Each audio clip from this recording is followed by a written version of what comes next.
Steve, thanks for joining today. Thanks everybody for joining, and really good interview with Steve Helm, the Dallas County Assessor. So Steve, thank you for joining today. Thanks for having me, Jared. I'll say this first of all, and if you have a question, ask it. I'll try to answer it during the time. If there's something you want to talk about, please get that question out. I'm going to try to keep this as informal as possible, but I've found in these situations, it's better for you to ask questions. I mean, I can bore you all day with what I do, but like I said, if you have a question, ask.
And I'll try to answer it.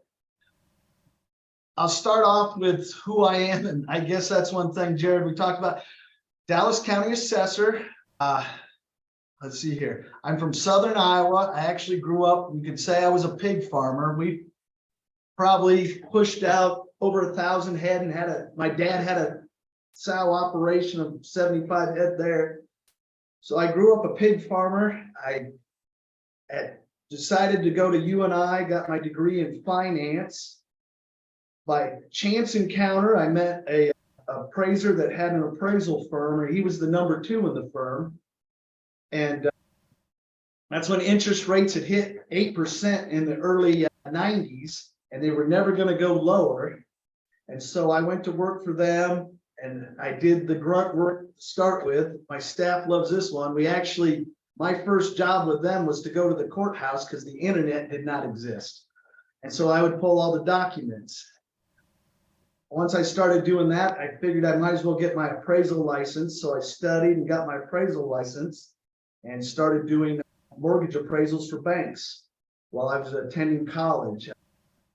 My fiance then got a job in Greene County, and by chance there was a job in the assessor's office.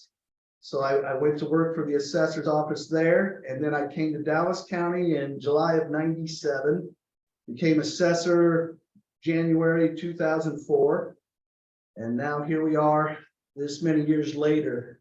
The number I throw out with people, because people like to talk about how Dallas County's growing. I'm like, yeah, I've been here, I've kind of seen it. But when I started, our total value was 1.8 billion for all classes of property. When I took over as assessor, it was 3.2 billion. Last year, we picked up 3.4 billion in value, and we're pushing 19 billion now. So that's where we're at valuation wise. And that's, like I said, I've seen all kinds of growth. I'll start with this, a question for everybody, at least so they about the assessor. Am I elected or am I appointed? Jared, do you know? Anybody? I do know. That's because you and I had this conversation last week, but I'll leave it. You could, if you want, just go ahead, either take yourself off mute or put it in the chat. Yeah. For any questions. Most of the format generally in the past is I wait till the end for questions, but if you have one, just ask it. I'm appointed. I am not an elected official. I'm appointed to 6-year terms. I'm currently in year 2 of a 6-year term. And yeah, that's true. But I'm appointed, and this is the one I always say, I'm appointed by 3 governing bodies. Supervisors are 1 vote, school board member from every school board in Dallas County, as long as there's a resident living or the school board member living in the county, and the mayors. And the reason I'm appointed by them, they're the 3 largest taxing bodies. And so that's who governs the assessor. Let's see here. So there's that. Okay, here's my next question for people, because this is what people always want to know. Why do values change? Is it because I want to be yelled at for 3 months about how I don't know anything? No, values change because Iowa law requires it. We have to change values every 2 years. That's where equalization comes in. And what that means, and what the Department of Revenue oversees this, and this is why you saw the changes you saw this year, is every county has to report to the Department of Revenue our sales. And the reason we do that is they're going to run a sales ratio. And what that means is, if I have something assessed for 85,000 and it sells for 100,000, I have a ratio of 85%. Okay, and the state does that in every county. And so Dallas County this year, we had a little over 1,900 sales, and our sales ratio was 85.1%. Iowa law requires in an even year, you have to be between 95 and 105%. So I was low, and for the most part, every county in the state raised values this year. But so we're at 85, and where people, the Department of Revenue will recommend is you go to 100%. Well, people think 85.1, I can't add 15%. If you do the multiplication, I need to add 17.5% to get to 100%. And that's what every county did. They looked at their sales ratios, the state did, and then you have to get there. If you don't, in October, they're going to increase your values. So that's why everybody saw the increases they did this year. And is because of this formula right there. And what that meant in Dallas County is we have about $11.8 billion in residential value. So I had to find $2 billion, a little over $2 billion in revaluation to appease the state for where I needed to be. Now, if you'll see, if you know, I did not go to 17.5%. I actually went to 14% was the average increase in Dallas County. And that got me to 97% is what we did here in Dallas County on residential.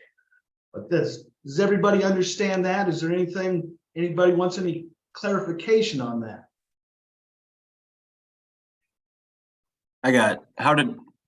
No. Can you hear me? Yep. We can hear you. How did the state come up with that ratio? That ratio? Yeah. Like I say, every county, every home that sells a declaration of value, a DOV, has to be filled out. And on that, we write all these things. We write sale price and assessed value.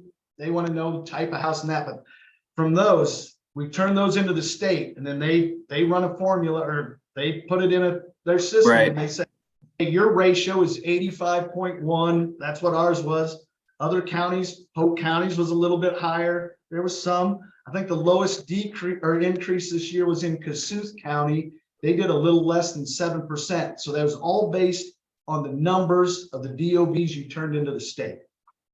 I'm just curious, like how they arrived at 95% or 90 to. Oh, 95 and 105? Yeah. That's a good question. And that I don't know. It's been that way since I started this job. It's been one thing that's been discussed. Could you drop it to 90 and 100? I mean, no assessor is truly out there shooting for 105%. Oh, for sure. Yeah, and you know, times have obviously changed with values, and you know, I feel like yeah, obviously I know it's not you, but I feel like the state at some point has to go, hey, we need to give a little more with where values have gone. Yeah. I was just curious at how they arrived at that, so. Yeah, I'm assuming, like I said, that's like 5% considered good. I'm with you. I 10%, if you went to 90, I don't think that'd be a terrible thing. Right. And again, that's something legislation would have to change. For sure. For sure. Appreciate it. Yep. And and Steve, we have another question here. So Yeah. somebody asked, does this vary by neighborhood or zip code or anything more specific than the county? Like, are there certain areas pretty close to 100 and then others at 70% needing a bigger increase? Can you explain how that works? That's a good question. No, how the Department of Revenue looks at it is the whole county. That's where it becomes the assessor's responsibility to look at areas. We didn't increase every town the same. See, I got some numbers here. In that Woodward was 15.4%, and then our lowest was Boughton at 11.4. So I mean, you look at areas, and you look at not just areas, condominiums, compare townhouses, single families, different price points. If an assessor is doing a good job, he needs to look at all those things. People would like, in my mind, to have a flat increase across the county, but that's, if you guys are in real estate, you understand that's not how the market works. Everything doesn't go up the same amount. To me, there was definitely a price point that went up higher than other things this year. So no, but if I as an assessor if I would have changed 0 this year, the state would have came in and equalized me up to 17.5%, and that would have been a flat across the board. But most assessors are trying to do their job, and I'm trying to do my job. And my job really is what people don't understand, is to try to be as equitable as possible, that everybody is assessed as close to market value as I can. It's not to raise values and that type of thing. It's to assess everybody as close to market value as I can so they can pay their fair share of property taxes. Yep. Next question there. Yeah. Is commercial lumped into this? Yep. Commercial is equalized the same way as residential. We turn all those in. Dallas County had 41 sales of commercial property that the state looked at, and our ratio on that was 83.3%. You get to 100% was a 20% increase, and I think we were around 19% on average on commercial property. So residential and commercial are both equalized, but they are separate. Like I said, we had 41 commercial sales, 1,905 sales that are considered good arm's length sales. So what I mean by that is, if a home is being built right now and I don't have assessed value on it, that's not going to be used by the state. And if it's a family sale, the state's going to throw that out. If it's they throw out estate sales, there's sales that aren't considered arm's length, they get thrown out. So when I give these numbers for sales, those are sales that the Department of Revenue, and we review them too, that are considered good sales. So I have a question. So obviously there's the range of 95% to 105%. Why wouldn't you, and this is just me playing devil's advocate, why wouldn't you just throw it to 100% every year? Versus, being at 97, and maybe some counties, I think we've talked about maybe at 102 or something like that. So can you repeat that question again, Jared? I was looking at somebody else's of that. Nope, you're good. So for you, when you have to stay between that 95% and 105%, wouldn't it, and I'm just playing devil's advocate, wouldn't it make sense to just go to 100% every year versus maybe being at 98% or another assessor being at 102? They do. Like I said, I'll be honest, I hedged my bets. And the reason we went to 97 this year was I've done this for 25 years. Last year's market was a little bit unusual with the price explosion. And so to me, I thought, you know what, we'll try to come down. We'll still be where we need to be. But this does, if you always kind of shoot for that 96, 97, the next year, 2 years, if the market keeps going up, you're just even that much behind. And so, yeah, like I said, most people will shoot for that 100%. But like I this year did not. So Rick had a question, I missed it, and that is about commercial. It went and. Yep. So with Oh, counties with it's very about little counties. commercial sales. Yep. Okay, what happens in that situation, the Department of Revenue will come out, and most counties get this. And the Department of Revenue will come out, and I might get this wrong because I think it's 12 sales. They'll randomly select 12 commercial properties in which they'll value, and then those become part of your ratio with the sales that you have. So there's a lot of counties that do not have a lot of sales. And so, the Department of Revenue gets involved with those to maintain, because, again, this is me, some of these things had to happen because, let's be honest, if I wanted my life to be easy, I would never change values. And I think the state realized you're going to have some kind of way to make assessors change value. And that's why every odd year is called an equalization year. And that's the year in which the state's going to look at your numbers. They don't look at them at an even year. Now, assessors, people always like to say this, well, you can't change my value. It's an even year. We can change values every year. But in an odd year, the state's going to review you and make sure that you're in that 95 to 105%. So how does that, and this is where you get into the meat and potatoes, where people are like, well, you can't raise my taxes more than 3% every year. So can you explain or get into the process of explaining how this 95 to 105 actually turns into what their tax amount ends up being? Everybody likes to say that values can't go up more than 3%, but what they're not focusing on, it's not their value, it's Iowa's total taxable value. And I'm going to just give you a rough number in that let's say, and it's pretty close, Iowa's total value is about 200 billion. Okay, 200 billion.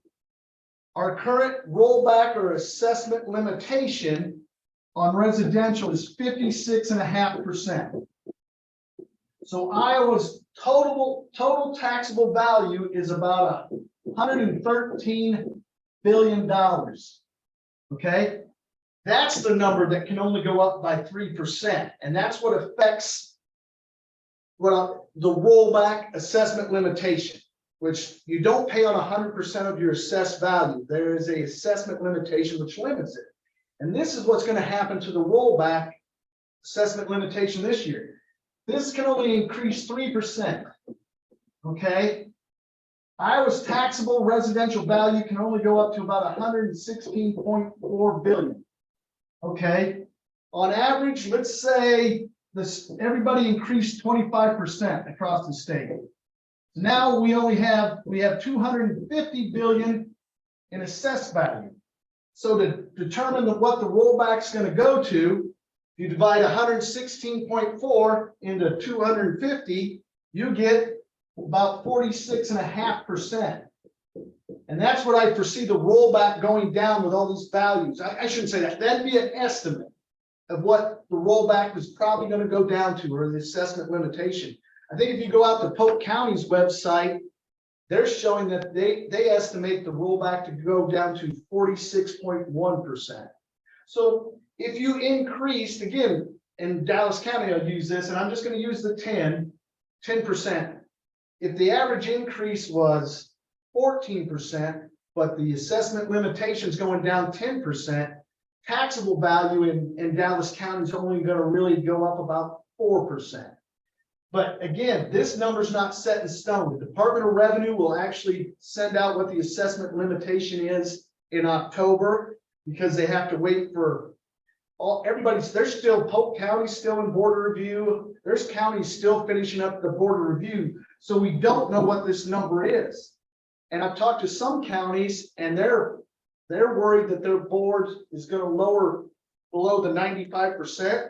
Then they're going to get equalized in October. So there's some things out there. So we really won't know what this number is until October. But the assessment limitation or rollback number on residential is definitely going to go down. And to me, my best estimate would be somewhere between 8 and 12%. So how does that work then? And I think this is where Rich's questions previously, where it's like, how does that work then with like specific zip codes? Because that's where somebody could maybe go up 5% and somebody could maybe only go up 1%. Yes, the rollback is a statewide number, the assessment limitation. It's not based on, and in all honesty, Polk County has about, I would say 20% or so of the total value in Iowa. And you could probably, you throw Dallas County in and some of the other big, there's probably 10 counties that have just as much value as the other 80 counties. But that assessment limitation it's a statewide number. And so, yeah, it's not by zip code or area or anything. Every residential property in Iowa right now is getting a rollback of 56.5%. Just a number that, like I say, again, calculated by the Department of Revenue. And it's a statewide. It doesn't change by zip code, area, lower tier counties, upper tier counties, river counties, any of that. Statewide. Got it. So go into like individual assessments, how do you make that distinction then between for specific zip codes or towns or anything like that? Well, what we're looking at, I'll talk Clive. We divide areas. You got Country Club West. That's kind of an area map area, I'll call it. That we look at areas. Not every area changes the same. If you're in real estate, the minute Waukee builds a school next to something, values go up. And so we have to look at area by area to change values. And again, that's something I think every assessor does. Not just in, we're looking at each city individually, but you get into Waukee, West Des Moines, Clive, Urbandale. We're looking at areas. There's definitely map areas and differences. And so we look at those, but you're also going to look at the city as a whole. But again, you get into any of the bigger cities in Dallas County, there's a range of values. You've got subdivisions of 1 million homes and others, now. So yeah, we're going to look area by area to change values, Jared. Perfect. And then can you talk about the distinction between you and the actual like treasurer, like explain the process of like who collects the money, in your role, and why that, some people get confused on what your role actually is. And it's one of those, it doesn't bother me, but it bothers a lot of people who call me the tax assessor. And they think now the assessor does not calculate property taxes. Our function is to assess property. Now here's the question: who does calculate your property taxes?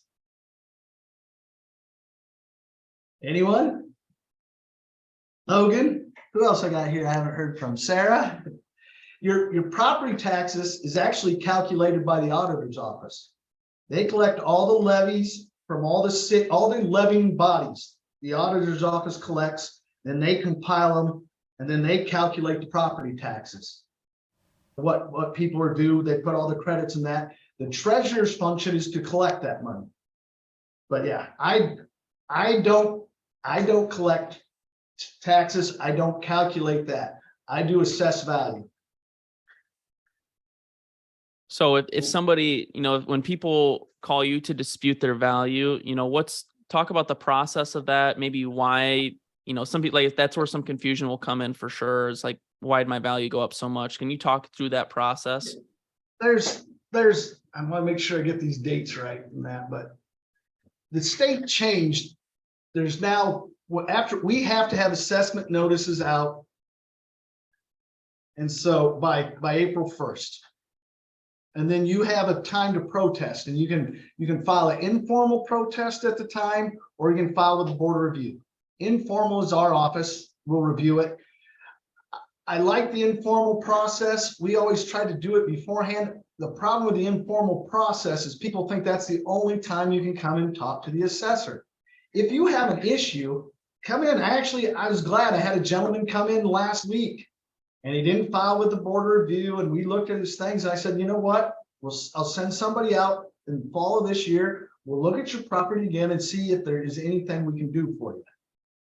So you can come in and talk to your assessor anytime, but Again, there's 2 formal times you can protest. And like I said, one's informal with my office. And we had 420 informal protests this year. And we changed 120 of those. And out of the 300 that we didn't change, see, I think about approximately 70 of them went on to the board of review. Now, the board of review is in Dallas County, it's a 5-member board. Some counties it's 3. Polk County's got 10. Ours is a 5-member board. They are independent of my office. I am not in charge of those people and that. They are appointed by the conference board, same people that appoint me. And they will review your, like I say, they give, what is it? 10 minutes for a residential oral hearing and 15 minutes for a commercial. They'll review those things. I think our numbers are somewhat inflated because we had close to 2,000 individual petitions at board of review this year. Our count is about 500 because a lot of the reason that number gets inflated is we have apartments with condo regimes. So they're making the same argument 300 times. But that's why we get up to 1,900. In ours, we had about, I think the board this year lowered, they were right around where we were at. I think 120 people out of about 500. And now if you don't like what they did, or even like I said, we had a gentleman who they did reduce, there is the Property Assessment Appeal Board, which is a state board. Let's see here, and actually, let's see, I'm gonna get their names wrong, but one of the board members was a former Dallas County Board of Review member, but they will hear cases. I would expect in a normal year, we get 20 to 40 residentials there. I'm assuming that number is probably going to double this year, probably 40 to 80. You can go, it's the Property Assessment Appeal Board. They put all their rulings out there online to be reviewed by the public, or you can file in district court. And like we typically, we get 10 to 20 district court cases a year. I would assume that will probably double too. And it's a lot of the same repeat offenders. I think I've been in district court with Hy-Vee every year since they built, but that's their legal right. I'll say that's going to be my question. So when you, with the district court, is that more commercial values versus residential? Typically, the Property Assessment Appeal Board is free. District court isn't. Property Assessment Appeal Board's a little bit more relaxed than what court is. But yeah, I would say, like, I think last year we had two residential district court cases, and prior to that, we had one or 2 years prior to that. But it just seemed like we had, once the Property Assessment Appeal Board was created, no residentials went on to district court. They'd go to the PAB. That's again abbreviation, Property Assessment Appeal Board, PAB. So, but it's like I said, everybody's got the right. Again, I've told you this, Jared. The problem people have with what I do is an appraisal is an opinion. There's no right or wrong answer. And so people can be upset about my opinion, but it doesn't mean I agree with their opinion either. And that's why you're always going to have a dispute about assessments, because there's not, 1 + 1 = 2. There's a little bit more to it than that. So what would you say to people, I think back when people got their assessments, I think I probably saw 100 Facebook posts. I sent an email about it. Got a lot of people were upset. So like, what would you say, when they see these numbers, like what would be the lesson that you would tell them, or even for realtors, like what would you want the message that you would want them to send to their clients? This year was a little different than normal because interest rates had went up so much. And so a lot of people were saying, hey, how can you raise values, interest rates? Now, one of the things people got to realize, I'm not predicting the future. The state's making me look at the past. And that's why, like I said, I had marching orders for what I had to do. So values had to go up. I don't have a good answer for that. I can tell you right now, Dallas County's got about 800 sales, which I would call good sales. The Department of Revenue hasn't given me their numbers, But according to our numbers, we got about 800 good sales and we're running at 95.4%. So we're not high. It's not like I'm at 110%. I'm at 95. To me, we're right where we should be.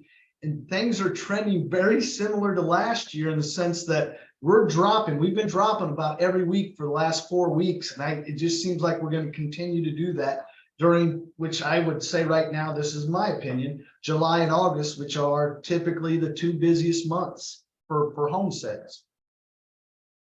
But I don't know. People are always going to be upset because, again, if your assessment goes up, they think your tax, it will. It'd be disingenuous for me to say, yeah, if your value goes up, you're not going to change. But if you go look, it might not necessarily change as much as you think it's going to. Again, this year, and we don't know what the assessment limitation is going to be. I've kind of given you an idea what it's going to be now. That would have helped if I'd have had that at the beginning and kind of told people. The problem is I don't want to make an estimate and have it be wrong. You know, if I'm out here telling people it's, you know, well, hey, it's going to be 14% and your average increase is 14%, and then all of a sudden the numbers come back and it's closer to 9. And so, and then again, I have to depend on 99 counties and 7 city assessors to get correct numbers for us to get an estimate of. But they should, again, just because your assessment goes up doesn't mean, I showed a lot of people this year, Jared, when they came in, it's like, you're paying less taxes now than you were 3 years ago. And their values have definitely gone up in the last 3 years. There's so many things that play into it. Levies, you know, what your taxing bodies are asking for. You know, I always tell people is, you know, Dallas County is, again, we've seen growth. I don't know what the number is, but I guarantee you, in my 25 years here, Waukee school districts had to add close to $500 million in capital improvements. That's going to make your taxes go up, people. It's just, that's part of growth, is something like that. But we've seen it with all our schools, really. I don't think there's a school district in Dallas County that hasn't passed a bond issue. And things like that are going to affect what happens to your bottom line. Levy, like I said, assessed value times assessment limitation equals taxable value, and then that's multiplied by what your levy is. That's what's going to determine what your property taxes is going to be. So could you like just try to very simply, I know it's probably like an order of operations of like basically throughout the year, like what order does it come to where the value goes up, levies are assessed out, you know, all that stuff like that, like very simply lay that out? I will try to. January 1 is our effective date. So whatever's built January 1 is what we're going to assess. And that's where some people get confused. If you've got a basement and you're framed, we're going to add value. There's some value in that. So whatever there's January 1 is our assessment date. April 1 is when we have to have assessment notices out, no later than April 1. And so that really our busy time is from January 1 to basically about right now, because then after we send out assessment notices, that's when we have informal reviews, board review, and our board review adjourned May 31st. That's typically, the state wants you done May 31st and by May 31st, if not earlier. So we adjourned May 31st. And then after that, we're getting all our filings at PAB and district court, which we have to respond to. Typically, the Property Assessment Appeal Board won't start scheduling hearings until July, after all counties have turned their things into the board or to their board. But then we now, and it's fine, I'm not complaining, but Property Assessment Appeal Board keeps me busy through the whole year. And because we're going to have, like I said, we'll probably have 60, I would guess around 60 residential cases there. And we've got to prepare some things for that. We have to go down.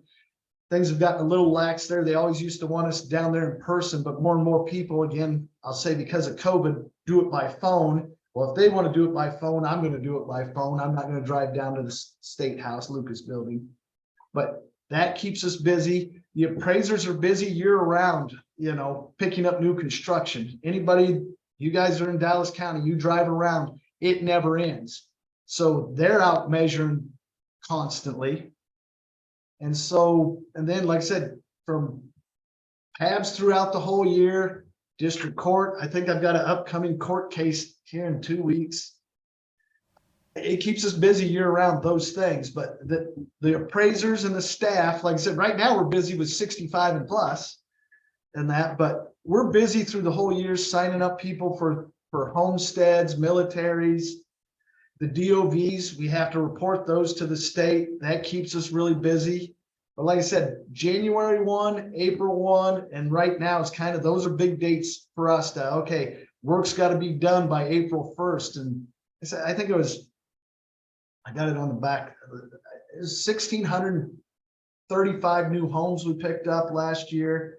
We picked up, I'm going to get this wrong, but I think it was about 1.2 billion in new construction, commercial and residential last year. That's not including, we have to pick up exempt.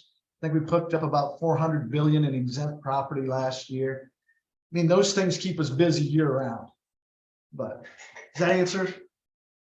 Yeah, I think so. And obviously anyone is free to ask questions, but could you talk about the process of tax abatements? I think that's a big one, especially, and you and I have had this conversation, but like how that process works in Dallas County. Well, here's the thing, and it's one of the things I implement tax abatement. I am not, it amazes me how many people think I'm the guy that created tax abatement and I'm the one that did it. Currently in Dallas County, we have 4 cities that do abatement: Perry, Dallas Center, Van Meter, and Adel. Adel's is commercial only. And then the other 3, I believe, are residential only. We have to, like I say, we implement it. Each one of them has a different plan. I still haven't, House File 718 has made some adjustments to it. And we haven't gotten any clarification from the Department of Revenue, but going forward, if I'm reading it right, any new abatements granted or done will no longer get the school tax. Now, again, I don't have confirmation from the Department of Revenue, but that's the way a lot of assessors are interpreting that law that was just signed, that anybody that gets an abatement going forward here won't get, they'll have to pay the school taxes. And that's typically, your schools are somewhere between 50 and 60% of your total tax statement. So that's going to make a big deal, because Van Meters is 100% abatement. I'm going to get this wrong because I get them confused. I think that's 3 years, and then it's prorated for a few years. Dallas Centers is 5 years, 75,000 is all they grant. And then I shouldn't say all, that's what they grant. And then Perry's is a 10-year abatement, which the first 5 years is 100%, except for land, and then it's prorated. I'm not going to remember what the commercial one is in Adel. I'm sorry. But abatements, like I said, the cities have to approve them. They send it to us and we apply it. That's what we do. So question, I don't know if this is true or not, but I heard Clive doesn't pay any school taxes. Is that accurate? No. If you're in Dallas County, you're paying school tax. Now there's some where people will get confused, and this is hard, is TIF, tax increment financing. And I haven't looked to see where that's at, but if a city puts an area in TIF, they can collect all the taxes. And so you'll see that sometimes, and that those people are paying the same amount as everybody else. The taxes is just being distributed differently. And so there is situations, I'm sorry, I'm not going to lie to you, I haven't really looked at that. It used to be a bigger deal because there are a lot of the cities, when they were just starting to grow, they had to do more tax increment financing. And TIF, again, this is my opinion, TIF is done to, okay, we don't have money to put these streets in, we'll TIF this, then we'll collect 100% of the tax dollars for a while so we can pay off our bonds. So that's why somebody in Clyde might say they're not paying school taxes, because it could be true if they're in a TIF area, but at some point they will. Appreciate it. Yeah. Does anyone else have any questions as we're going along here? I got one. I'm in Polk County, so this doesn't apply to Dallas, but I did rebuttal my taxes. Okay. I had a new construction home in 2021, October of 21. My value or the assessed value went up almost 150 grand. Like you said, the neighborhood might have something to play. I mean, where it's at, they're all acre lots. So, I mean, it's a nicer area, but to go up that much after 1 year of building seems a little excessive. And, I did pull a permit. I built my own shed in my backyard. I sent in all the receipts that I paid for that, and I built it on my own. Would that do anything in the assessor's mind? Here's, and that we get asked that a lot because, I built it myself. Okay, when we look at things, we're gonna look at if it was built the typical way. You saved money, but is it worth any less? I mean, you said shed. Yeah. I'll just use an example of garage. If you built a 24 by 24 garage and you built it yourself, you're probably going to get it done for less than if you hire somebody to do it. Right. But is that garage worth any less on the market? I mean, probably because I built it.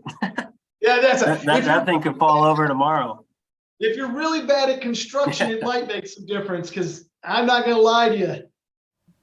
I've walked in some people's homes and they're like, oh, I did the basement finish tile work all myself. I'm like, yeah, I can tell. I can tell. Right. But there's things like that. But typically, if you're building something yourself, you've got the ability to do it. And so is it any less? Like I said, so yeah, building something yourself, it's not going to make us look at it differently unless we come out and look and like, yeah, that's pretty poor craftsmanship. Right. Therefore, you should probably not assess it as something else you would normally. So, Okay. yeah. And I'm going to hop off here. I got one more question because I see this all the time online. The assessor knocked on my door, wanted to come in my house. I'm not letting them in. I always advise people that doesn't make things better for you. Is that correct? Here's the way now we don't knock on doors. We send letters to everybody. We're not trying to surprise anybody anymore. So we send letters out for every permit we get. And we have lots of people refuse us entry. Well, guess what we're going to do? We're going to estimate on the high side. I'm not going to estimate on the low side. I'm going to estimate, okay, I'm going to assume you put top quality this and that. And that. To me, it's going to be in your best interest to let us in, because then we're going to accurately know what's there.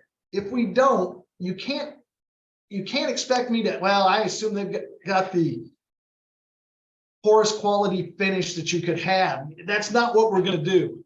Right. And so, no, to me, we go through this all the time. We've got a homeowner now, he's refusing to let us in, and that's his right.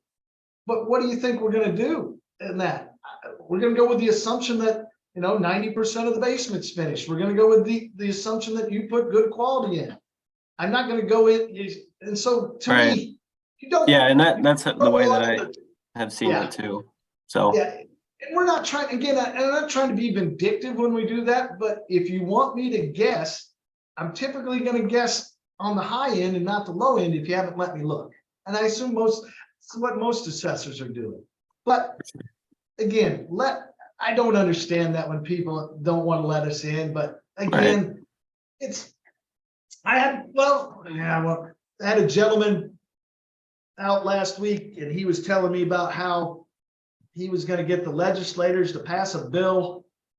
So if your house sells for less than what we have on it, we have to pay the difference, which that's okay. I said, that's a great idea, sir, which that's really shocked him. I said, at the same time, then you have to let us get into everybody's property every year so we know what's in there.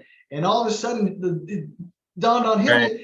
You want us to estimate, and that's, like I said, Dallas County hasn't done a reappraisal since 92, and they put it on in 93 before I started. We're not asking people to go back through their homes. I understand why a lot of people don't like that.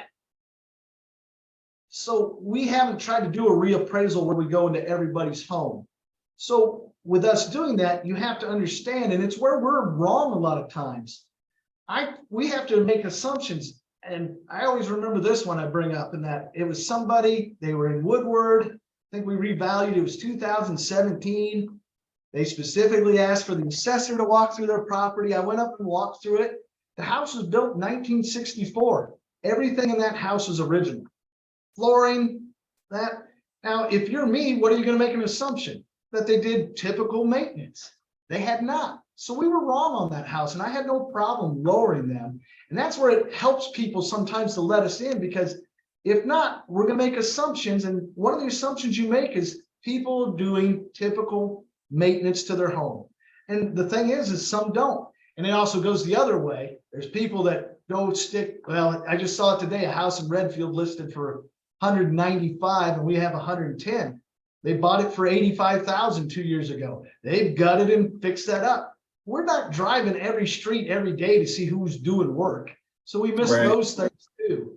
But I mean, that's why for us to be as accurate as we could be, it'd be nice to get through everybody's house, but that's never going to happen. Right. At Dallas County. For sure. For sure. Well, hey, appreciate it. I got to get off. Good work, Jared.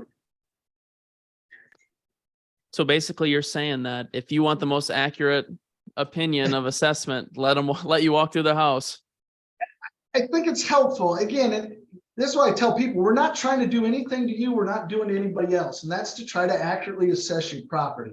And for us to do, like I said, we have a lot of people that get upset at our board of review, because our board of review will occasionally say, hey, we want you to go out and take pictures. Now, those pictures are private. We don't say that, but we'll go out and take pictures so the board can see for themselves what's in this house. Because we try, if you look, Dallas County has the most detailed notes you'll see of any county. And one of the reasons we do that is it helps everybody assess and look at that property the best they can.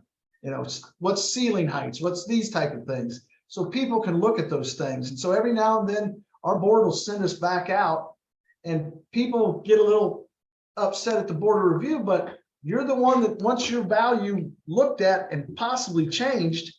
They should have as much information as they want to make sure that they're changing it correctly. I agree. Does anyone else have any other questions for Steve? We can get this wrapped up so that way we don't take up everyone's day. And obviously, Steve, your time is extremely valuable, so we don't want to take up too much of your day as well.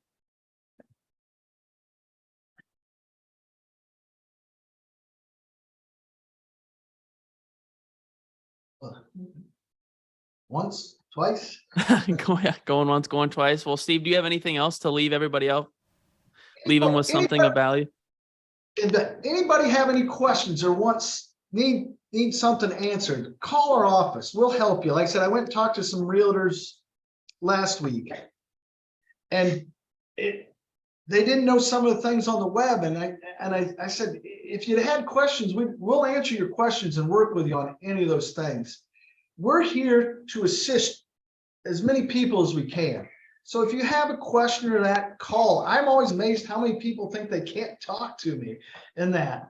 But make sure if you have a question, let us know and we'll work with you. Because one of the things that I found that is good for assessors is people used to come into the office. So you had a relationship with realtors, appraisers, and that. We no longer have that and that. All right, Robin, you have a question? Hi, Steve. Yeah. Just wondering, and I'm sorry, I don't think you answered this. Okay.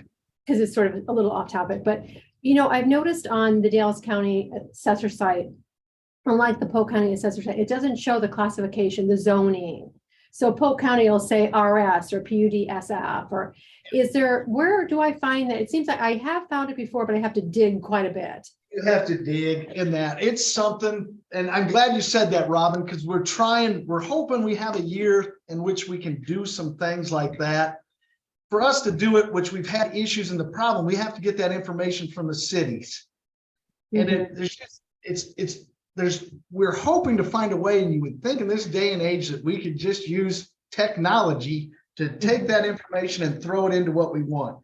We can't find a quick fix for that. So if we do it, we have to hand enter it all. And Okay. it's something we want to do.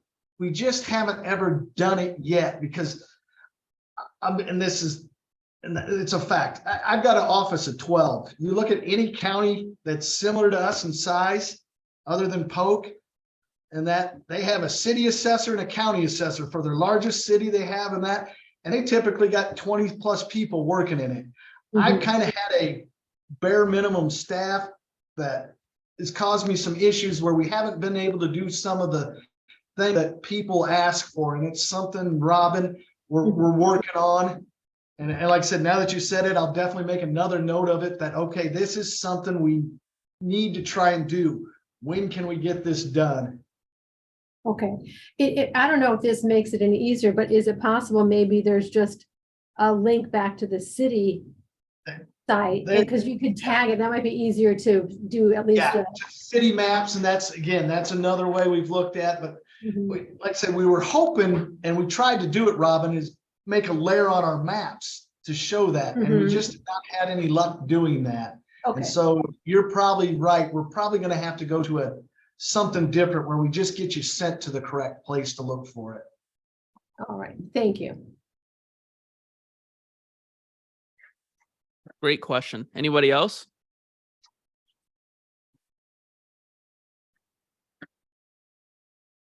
Logan, you don't have a question?